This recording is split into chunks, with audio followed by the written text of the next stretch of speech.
Hey folks, welcome back to my channel, Relationship Haven. In today's story, OP found out his wife cheated on him after he discovered a letter in her shoebox from the affair partner's wife that revealed shocking details of what happened.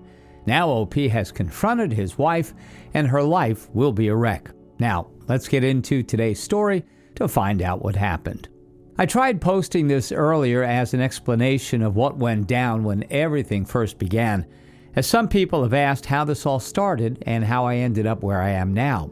This is not recent, but started back in July of last year. I'm far removed from all of this and grateful for all the advice and encouragement. All right, so as far as things went, it all began rolling downhill in July of 2020. June was great. We had gone on a little getaway with our son and his friend. They hung out, we had fun together, and the sex was good. July came around and we were having issues, spats over stupid little things, her not interested in intimacy. I'd be interested in her day, but she would show no interest in mine. Extended times in the bathroom, as well as baths all of the time, and yet she wanted to complain that we didn't spend time together. July passed like this. August got more strained, and she even tried to act like things were all right. She showed me lingerie and said it was going to be for my birthday. My birthday came around and she bought me a couple of records, but nothing. I had a long day at work and she did too, supposedly, so we just ended up cooking and chilling together. I figured it was a weekday, so it was whatever. She offered sex, but she didn't really seem there. Eventually, in September, we had a few big fights, one of which she asked to have some time to herself. I thought this was suspect, and I was distraught, as I felt our marriage was crumbling. I was right. I took the dogs and left to stay with my brother and family for the night. The next day, I came home in the afternoon. She had said she wanted to go out with her friends before I got there, and I never stopped her from being with her friends. I got home around 12. She got home at 6. I saw her and told her I was happy to see her. She mumbled. The month was terrible, and that week was especially so. She wasn't kissing me. She was rude and snide and straight up cruel. I was asking her to talk to me, to tell me what was going on. I noticed things weren't right, and I wanted us to be okay. An acquaintance, now a really good friend, saw me at work and showed concern. I explained to him how I loved my wife. We had been together for 8.5 years and married for a year and a half at that point, and I didn't know what to do. He recommended marriage counseling and said he had been through something like this. He suggested I get the 5 love languages and another I can't think of at the moment. I read up immediately. I came to the realization that I had been prioritizing my work. I owned my own business with my brother because we had been overloaded since COVID and business had been booming, but nevertheless, I never stopped trying to love her or be intimate in conversations and physically, but she had dropped off. The very same day I came home, she was sick. So I took care of her. The next morning, as she was getting ready, I calmly and lovingly asked if we could talk a bit before she left.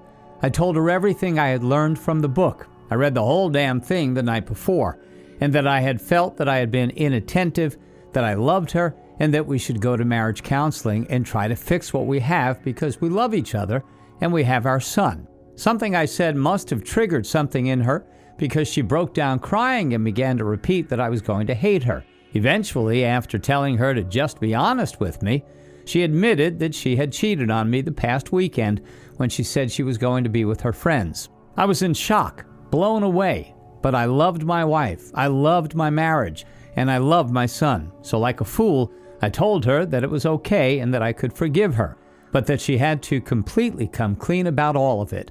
She then clammed up. No names, no information, just that she had been talking to the affair partner since July and carried on an emotional affair until that day in September. How could I believe her? I didn't. I told her that she had made a joke of our marriage and our vows. This was on a Thursday. I tried to have a discussion with her that night, but she refused and gave me little. She said she had never agreed to talk about things, but that she had told the affair partner that she had told me about them. Friday rolled around and it was the same. I was dry heaving. I hadn't slept and I felt crappy, angry, and destroyed inside. Eventually, Saturday came and my brother, having seen the wreck that I was, told me to stay home and handle what was going on. She got up, went to work out, and all the while I was a wreck. I called my father, who had been the cheater in his marriage, but my mother and him worked it out and have had a fantastic marriage for 38 years now. I asked him for advice. He told me it wasn't a mistake. She knew exactly what she was doing, and she needed to make a choice. If she didn't, then that would tell me everything I needed to know. I got myself together because I was a wreck. I cleaned the house and made sure my son was all taken care of. Then I went down to our apartment gym and told her that she needed to come and talk to me once she was done. Half an hour later, she came up, and I calmly told her that she needed to choose our family and our marriage or the affair partner. I don't know, is all I got, and she asked for a little time. I agreed on the basis that she neither contacted nor saw him. She agreed and went running for 2 hours. I could see where she was on an app. She came back, finally noticed that I had cleaned the apartment, and cried. I asked her what she had chosen, and again it was a slew of I don't knows. I pressed, and she said it was over. I said okay, and although I was crying, I grabbed a duffel bag and filled it with some clothing. She was crying because I was actually leaving. I kissed my son and told him that I was going to stay at his uncle's for a while. He was distracted by video games, and he was okay. I told her I would be back in the morning for the rest of my stuff, and I bailed. The next morning, I got there at like 6 o'clock. I immediately grabbed garbage bags and walked into our bedroom and into the bathroom and closet and started loading everything that was mine into them. She sat up in bed with tears and just watched me. She asked what I was doing, and I told her that she had made her decision, and she started sobbing. My heart was broken, but it also wanted my wife. Again, like a fool, I got into bed with her and held her and kissed her for half an hour. I told her it didn't have to be this way, but that she had to come clean. Silence. So I was furious, and I yelled at her, saying that all of this was for nothing. I bagged my shit up and told her that my father and brother were at the cafe 5 minutes away, waiting for my call to come and help me get the heavy stuff. By this time, it was 11 in the morning, and I had bagged everything. She asked what we would tell our son. I went and woke him up and gave him a sham of an excuse about communication breaking down. She said she didn't want to see my family, but not to blame her because she was ashamed. She took our son to go shopping, and I could tell he was a little messed up and confused. I called my dad and brother, and they came over. We grabbed my 3 TVs, all of the electronics that I had gotten to make our place smart. Of course, I left my son all of his cool stuff. I love him, and none of this was his fault. And before I left, she texted me not to go and to wait for her and our son.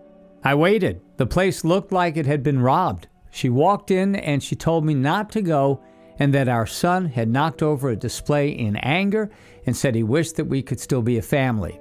I gave her a face that said nothing good, and then I told her that of course he does, and it was what I wanted. But what the hell did she want? Again, with the I don't knows, I said that there wasn't any point for me to stay. I made her tell her parents because they would be furious if they had to find out from our son. The week coming up was the first week of October, and I tried to keep our son on a schedule. I showed up to take him to school and make him breakfast, but I was also taking him to his grandparents' house some mornings when I had to show up early at work. They asked what was going on, and I dumped everything on them. I told them I wanted us to fix things, but that she was sticking to her dumb I don't knows. Her dad was angry and sad for me, since we had come to love and respect each other. She was texting me about how she hated herself and that she couldn't believe she did all of this. All the while, she was still talking to the affair partner. She even went to ask if we could get back together, and I told her that she knew what she had to do if she wanted me back. I picked up my son from practice during that week and brought him home. He wanted to show me something, and I agreed because I love him. We hung out for an hour in his room. I came out to the living room, and she was a wreck. She asked me to sit down with her, and she got close to me and wrapped her arms around me. I almost gave in, and so I stood up, and I said that I wasn't going to do this if she was still talking or having anything to do with this guy. She said she ended it, so I sat down, and I held her. We even kissed a little, and I touched her. But then the phone rang a different ring, and I could tell she was panicking inside. She said he had been calling all day since she ended it. I looked her in the eyes and asked her to show me that she ended it. She started crying and refused. I told her again, if she wanted me, she knew what she had to do. Throughout the week, I was still coming back to take my son to school and even making meals to put into the fridge for him. She wasn't doing laundry, and I had to force myself not to do it for her, but I noticed that my son's sheets were filthy and that he stank from not showering. I had to scold her because she wasn't taking care of him. That weekend, her friends wanted to take her to the Renaissance Fair, and I was floored by how she was playing all good. She asked if I could be there for our son, just for a couple of hours. I said yes, because I wanted time with him, but even I knew that I wasn't really ready for that. I agreed anyway. I showed up after work to pick him up from his friend's house, and 4 other boys walked out and jumped in my car. Apparently, it was a sleepover. I was furious, not at him, but at her. I called her, and she answered and realized that I was going to leave if she didn't get back. It took 3 hours for her to get back, and she was acting all pissy about it. She had the gall to say that she shouldn't have to feel bad about celebrating her birthday with her friends. And I told her that she should feel bad because of all the shit that was going on, and that she had taken advantage, and this was never going to happen again. She cried and said, "What? Am I only supposed to be a mother?" I didn't even say anything to that. But yes, you had chosen this before I even came into the picture. We talked a little more, and she even invited me to stay, to sleep in the same bed and be together. I said no, and I left. My son seemed sad. I kept going to and from, even though it was draining me emotionally and draining my bank account because I was staying 45 minutes away. Her parents only knew what I had told them because she had been dodging them too. It was the week of the 25th of October, my ex's birthday week, and it had been weird, and I was shamefully doing the pick me dance. It was Monday, and I was sending sweet video messages, and she was being nonchalant about it all. I went in the morning to take care of our son and take him to school, and then I did what I did on her birthday week. I started with a small gift to begin working my way up. I dusted off a photo of us 3 in a pumpkin patch when we first got together. It was a beautiful picture. I was about to leave when I got this itch inside of me. I don't know what the hell provoked me, but I started snooping. I found a new shoebox, opened it, and there was a new vibrator, new dildo, and new butt plugs. I threw all of our toys out when I left. She even kept the packaging, and the postmarks were dated the following day that I had left, and they even had a gift message with the prick's name. And then I noticed a letter inside this shoebox, and it was from a woman, but with the same last name of the affair partner's other gift message. I opened it and saw a photo of a family, 2 little boys, an infant, a dog, and a man and a woman. Along with it was a letter telling my ex that she had ruined her marriage, that she could keep the affair partner, and that she had found out because of the toys he had sent her. I took photos and went straight to her parents and explained what I had found out. Her dad gave me the same advice that you all gave me. Get a lawyer, get all my ducks in a row, and then file. I did that very day. I gave her the paperwork when it arrived a few days later, and for months we sat on it. Soccer games, a few intimate nights. I wouldn't dare have sex with her, though it was there. Eventually, it came to one soccer game where she saw I wasn't exactly my best, and I prodded until she told me whether she was dating, and she said she was. I turned in all the paperwork that week. Update. Yesterday, I had a long-awaited talk with my son. I hadn't heard anything substantial from him since his last birthday, and it's been killing me. But again, I already know how teens operate, and I'm sure dealing with his mom's annoying boyfriend, along with middle school ending and going into high school, has got to be a lot for him to deal with. Honestly, I was so excited that he had finally picked up the phone, and we had a pleasant conversation. It took a second of telling him what I was up to all this time. Building a house, our corgi getting older, and as always, our love for video games brought him out of his shell. He's high-ranking in Rocket League and has been invited to a tournament with pros that is going to be streamed on Twitch, and I'm so excited for him. He said he'll send me the link and that we should keep talking. I take it as a small victory that he still thinks of me as dad, and I'm honored and filled with joy to hear such things from his now entirely changed voice. It was hours after the afterglow of speaking with him that my heart started feeling it again. It was more of a dull pain. just aching deep to the core of me. It ached and irritated me to the point where I hardly slept last night. My father noticed my demeanor and asked what was bothering me, and at first I couldn't really put it into words. But the second time he asked, it just poured out of me.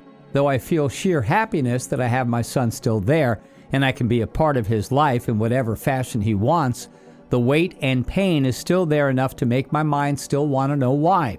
I know that the reason really doesn't matter at this point, nor would it really bring me any solace. Everything is done and finished with. But I suppose even 2 years down the road, it's still raw and aching. My feelings of love and adoration, let alone pride in being my son's dad, as well as how proud I am of him, are so tied into the love I also had for my ex, which now only serves as a painful reminder each time I interact with him. My father, a cheater in his own time, but made his amends and continues to do so to this day, told me this: "Though I can't say that I know what you're feeling, coming from this side of your situation, you may need to ask yourself if the pain of all this and sorrow that follows is worth it for your mental health and general well-being to go on this way. I know that you love him with all your being and that there is great joy in the time you share, but it's all followed by a day or two of recovery for you.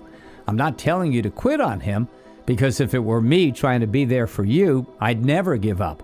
But maybe you need to let go of it all. You gave all of yourself, and I haven't seen you happy like you are now in a long time, but I can see the toll that it takes on you, with your feelings spidered as they are in both your love for your son and the pain you clearly still feel from how you were betrayed.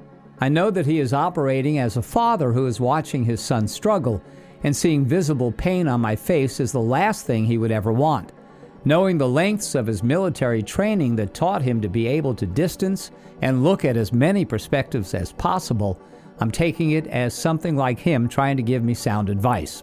I'm certain he doesn't mean to simply drop and disappear from my son's life, but maybe just to remain outside of it all. Maybe he just wants to save me from the pain that still infects my heart. Just airing out my thoughts, I suppose. My best wishes to those hurting right now. Stay strong and keep positive for those who are healing." OP, here are my thoughts on the situation. Your wife was never really into the marriage. My personal thought on all of this is she simply isn't marriage material at this point. Maybe someday she will grow up and become such a person, but for now she simply isn't fit to be a parent or a spouse. However, and this is important, it's not your concern, at least the relationship part. You do need to keep an eye on her co-parenting skills. It appears she is not up to the task. You may eventually find she is dumping your kid off with whoever will take him while she has her fun. She also may bring in a series of new friends around your son. None of that is acceptable. My recommendation is to try and negotiate more time with your son, but make it scheduled time and not just, "Hey, can you take him today?" You will eventually need your own free time for dating and eventually a relationship. Just be sure to take it slowly. In the end, remember that this is a flaw in her and really has nothing to do with you. She has destroyed 2 families. You did everything you could do to prevent it, but it was her choice and she made it. Grieve, then move on. Thanks for taking the time to listen to today's story. Don't forget to like and subscribe if you haven't already done so, and comment below on what your thoughts are on today's story. If there's a story you would like to share with me about your own situation or someone else's, then please do not hesitate to contact me. Take care, everyone.